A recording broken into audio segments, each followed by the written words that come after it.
Bonsoir à vous. C'est demain le week-end, j'espère que vous allez bien. Aujourd'hui, nous avons l'honneur et le privilège d'être avec une grande dame. Chez nous, dans le monde de la communication, on dit que c'est un dinosaure. C'est vrai qu'on ne peut pas dire une dinosaure, mais c'est un nom qui fait date. Un nom qui a marqué et qui continue de marquer l'histoire de la presse écrite en Côte d'Ivoire. C'est un grand privilège pour nous de recevoir une dame qui est donc titulaire d'une maîtrise et avec à la clé donc l'obtention d'un diplôme de journaliste obtenu au Sénégal. Voilà, au Sénégal. Elle est fière de son métier. Elle a rencontré pas mal de personnes. On aura son expérience, son parcours. Elle est mariée, mère de 2 adorables filles avec beaucoup de plaisir. Je vous dis le nom, Dominique Mobio Ezoua, qui arrive. Elle est jolie. Bonsoir. Bonsoir, madame. Bienvenue. Prenez place. Merci. Commençons par ce petit questionnaire de Proust, bateau, qu'on a l'habitude de poser à nos invités comme question. Quel est votre jour préféré dans la semaine, s'il y en a? Le samedi, et pourquoi pas le dimanche, disons un jour du week-end, ça me permet d'être vraiment totalement avec mes enfants. Avec les enfants. Voilà. Et votre plus grande joie? C'est la naissance de mes filles. D'accord. Alors, quelle est la principale qualité de Dominique Mobio? Je suis assez spontanée, Okay. je suis assez franche, et puis je suis tenace. Alors, quel est le principal défaut qu'on vous connaît ou que vous connaissez? Disons que j'ai tendance à dire ce que je pense. Cache. Voilà. Je ne sais pas si c'est une bonne chose, je crois. Souvent, ça peut l'être, d'autres fois, non? C'est clair. Alors, qu'est-ce que vous aimez en général chez les gens? Leur bonne humeur. Est-ce que vous ne supportez pas? C'est les personnes envieuses et jalouses. Et côté cuisine, qu'est-ce que vous aimez manger? Alors, bon, j'aime beaucoup les plats de chez moi. Ok. Mobio donc est brillé Oui. à la base. Voilà. Donc le nos cococha. sauces, là, voilà. Bon, cococha, j'aime pas trop. Cococha, c'est le Mais foufou, la hein. bojama, la La sauce à tchéké. tchéké, le haïtendou, etc. etc. Bon, Ça, haïtendou, j'aime. bon, comme... La sauce à tchéké. C'est la sauce, ok, Voilà, sauce à ça, tchéké, j'aime d'accord. beaucoup. Alors, est-ce qu'il y a un métier, aujourd'hui vous êtes dans la presse écrite et vous avez fait quand même l'histoire de cette presse écrite en Côte d'Ivoire, mais est-ce qu'il y avait quelque chose d'autre, toute petite, qui vous passionnait? Bon, alors quand j'étais petite, autour de 10-11 ans, je voulais être médecin. À part la Côte d'Ivoire, est-ce qu'il y a un pays qui vous passionne, qui vous attire, ou une ville? J'aime beaucoup le Sénégal, j'y ai vécu quelques années et j'ai beaucoup aimé. Et puis j'ai traversé aussi, je suis partie en mission, en stage au Canada. Et j'avoue que c'est un pays que je trouve magnifique, très accueillant. Artiste préféré? C'est Bob Marley, puisque il est mort le 11 mai et je m'en souviens très bien. Il y a Fela aussi, bon, ça dépend. Et pour vous détendre, donc la musique, vous écoutez la musique pour vous détendre? Oui, j'écoute la musique pour me détendre. Ok. C'est la musique seulement ou il y a autre chose? J'aime beaucoup lire. Lire, c'est normal pour une bonne journaliste. J'aime beaucoup lire et j'aime aussi regarder la télévision, certaines émissions, Okay. voilà, de débat notamment, C'est très etc., important. etc. On y va donc pour le récap. Alors, le jour préféré de Madame Dominique, c'est donc samedi ou dimanche. Dominique Mobio Ezoua, il faut que je dise tout le nom, c'est important. Voilà. Sa plus grande joie, c'est donc la naissance des filles. Sa principale qualité, la spontanéité. Son défaut, on va dire, elle ne tourne pas. En réalité, pour dire ce qu'elle pense. Ce qu'elle aime chez les gens, c'est être de bonne humeur. Des gens qui ne serrent pas les visages, qui ne murmurent pas, non. Elle aime les gens souriants. Ce qu'elle ne supporte pas, c'est les envieux et les jaloux. Son plat préféré, la sauce à tchéké. Le plat, c'est un nom typique ébrié, c'est le Haïtendou. haïtendou. Haï, c'est la tchéké, tendou, c'est la sauce. Bon, haïtendou, voilà, la sauce c'est la tchéké. Elle aurait aimé faire médecine, mais bon, vu les bons résultats qu'elle avait dans ce domaine, elle ne pouvait pas s'engager. Le pays de rêve, il y en a 2, un en Afrique, le Sénégal et le Canada. Bon, pas de rêve, des pays qu'elle apprécie. L'artiste préféré en ce moment, on va dire Bob Marley. Et puis pour se détendre, elle écoute la musique, elle lit, elle regarde la télé. Voici donc, madame, monsieur, un aperçu de notre invité du jour, parlant de sa personnalité. Venez, madame Dominique Mobio. Ah, c'est un privilège de vous avoir à côté. Quand je me mette bien, on ne sait jamais. je vais prendre l'onction. Alors aujourd'hui, nous avons deux chroniqueuses qui nous accompagnent. Raïssa Zoré, qui est en charge de la rubrique mode et beauté. Hello, lady. How are you? J'aime bien le... Madame Dominique, bonjour. Et puis, Stéphie. Bon, je suppose que ça... Est-ce que je dois vous présenter Stéphie? Non, bien sûr. Elle me fait la mise en main. Oui, bien sûr, c'est pas grave. Et puis, bon, on s'embrasse. Je ne vous présente pas normalement. Non, normalement. Non, normalement, c'est pas possible que je vous présente. C'est le même domaine. Alors, Stéphie, Raïssa, comment allez-vous, mes chéris? Ça va très bien. Alors, madame, monsieur, bonsoir et bienvenue. Notre petit temps de causerie entre femmes aujourd'hui se décline comme suit. Avec Stéphie, on parlera de comment travailler avec son conjoint. C'est pas très évident, mais c'est des choses qui se passent, qui sont sur le terrain, on en parlera, les secrets pour y arriver.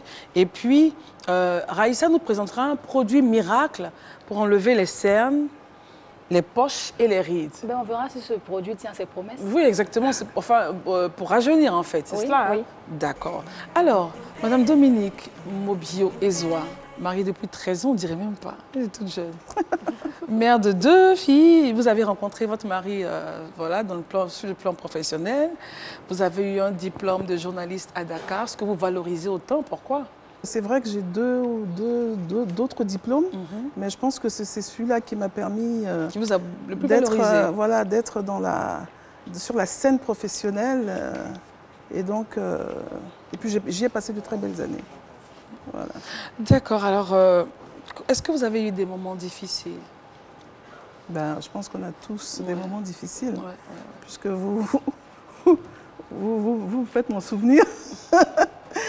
Oui, bon, il y a les décès, il y a les décès de mon père, le décès de ma mère, et puis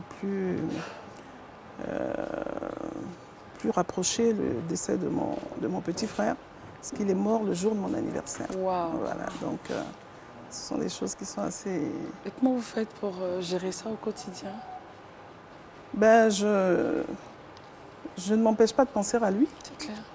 Et donc, je pense surtout au bon moment que j'ai passé avec lui. Et ça me réconforte. Exactement. Et on est de tout cœur avec vous. Voilà, on va faire une pause avec notre invité et laisser toute la place à Stéphie qui nous dit comment réussir à travailler avec son conjoint sans souci. Alors Christelle, je vais donner quelques conseils pour accorder justement travail et amour. Alors, chacun a besoin de temps pour se consacrer à lui-même. Et travailler ensemble signifie qu'on se voit 24 heures sur 24. Et par moments, ça peut être étouffant. Malgré tout l'amour qu'on peut éprouver, ça peut être étouffant. Donc, il faut travailler aussi pour que le fait d'être étouffé n'arrive pas. Alors, il faudra déjà avoir un sacré sens de l'humour pour minimiser toutes les situations difficiles. Et Dieu seul sait combien de fois il n'est pas aisé de travailler avec son époux, qui est certainement un joli garçon, et madame qui est certainement une très belle femme. Alors, tout y passe. Les jalousies, les critiques, la dérision, les remarques des chefs. Et surtout, si vous n'êtes pas marié, c'est encore plus compliqué.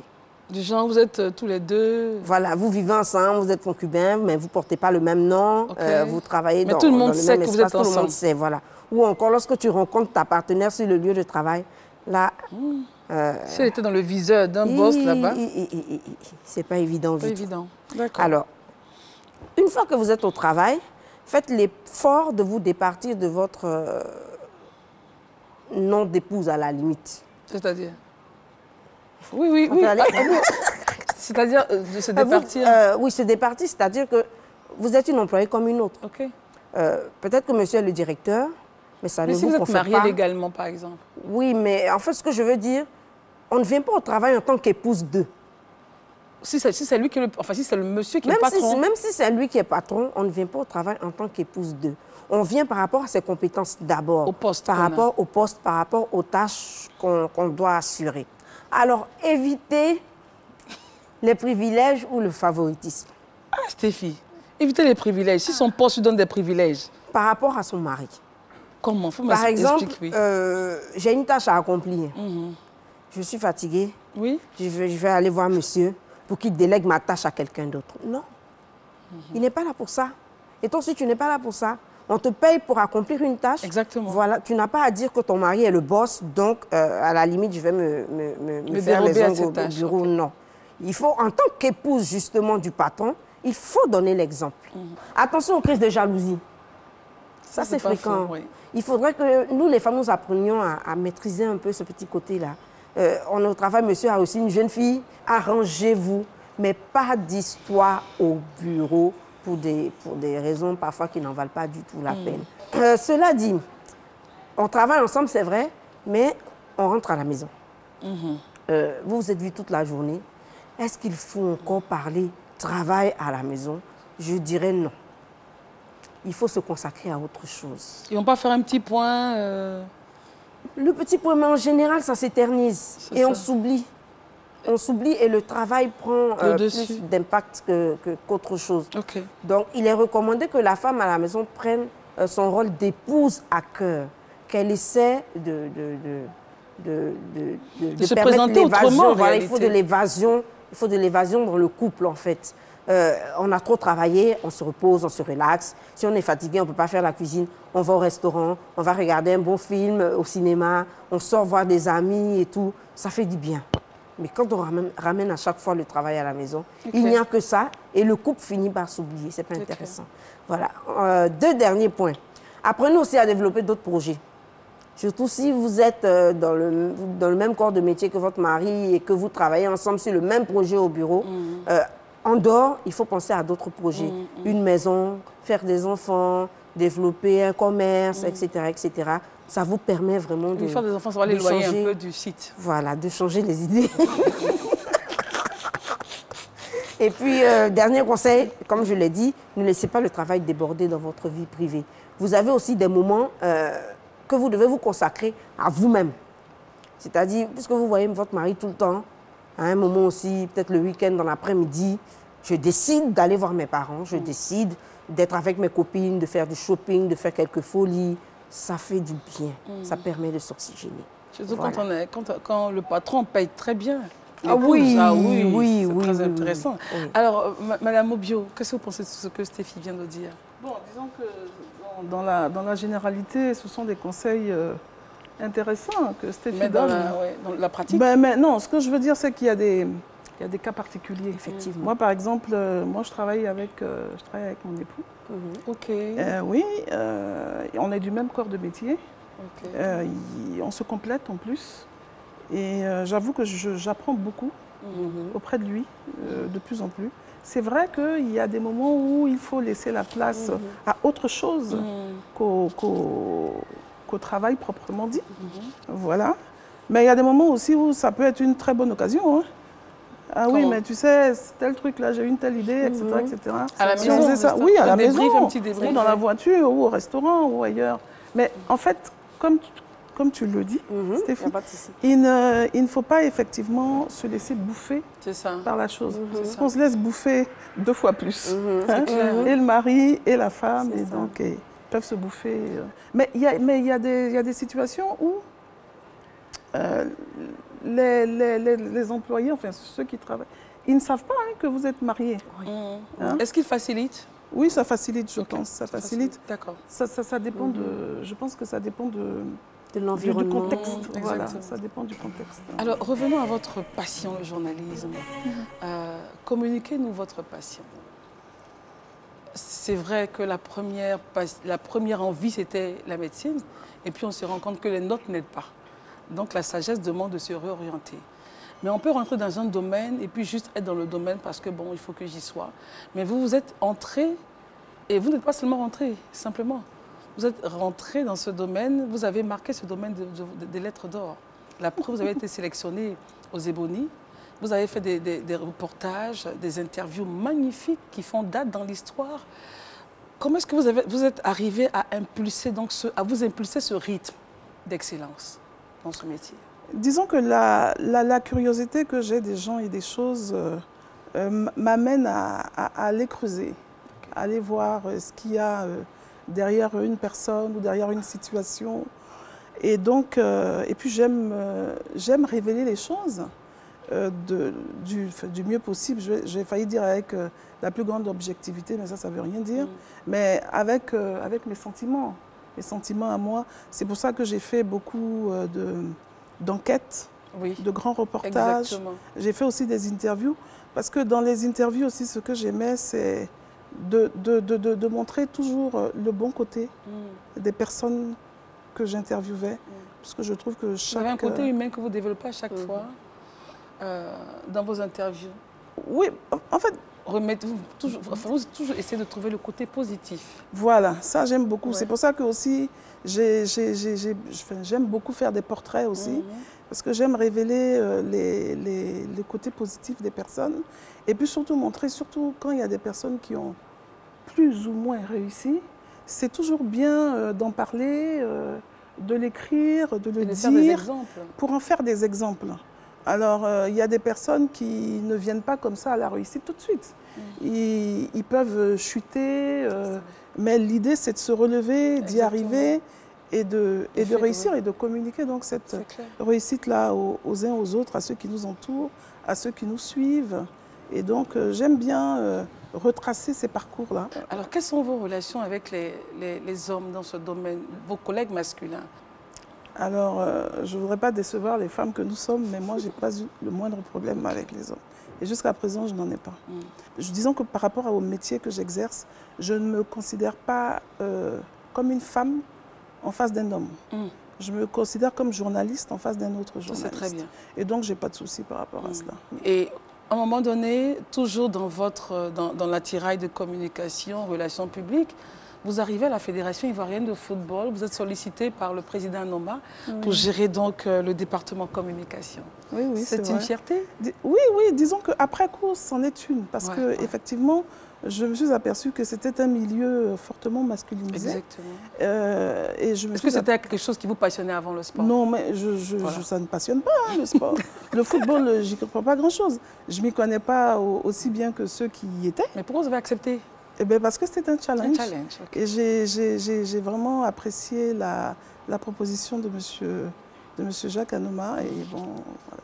Après, j'en suis partie, mais l'idée, c'était de monter des magazines, un journal, tabloïd, et un magazine pour accompagner les coupes combinées en 2006, la Coupe du Monde et la Coupe d'Afrique, la CAN.